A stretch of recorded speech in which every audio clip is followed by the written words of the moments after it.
Hello everyone, in this video I'll show you how to use the Steam overlay with a game from Battle.net. First, open up Steam. Make sure you are logged into your Steam account.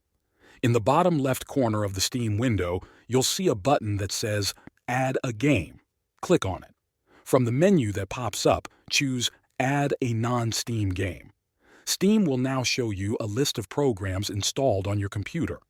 If you have a Battle.net game installed, look for the game's executable file in this list.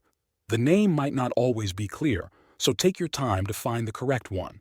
If you're not sure, you can use the Browse button and manually find the game file on your computer. Since I don't have a Battle.net game installed, I'll pick a random program from the list just to show you the steps.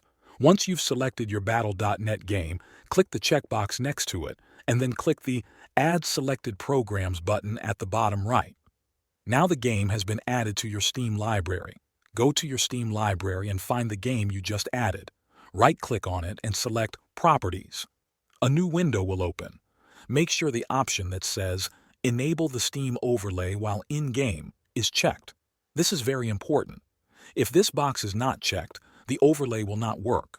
You can also rename the game in this window if you want, but that's optional. Once you've confirmed that the Steam overlay is enabled, close the Properties window.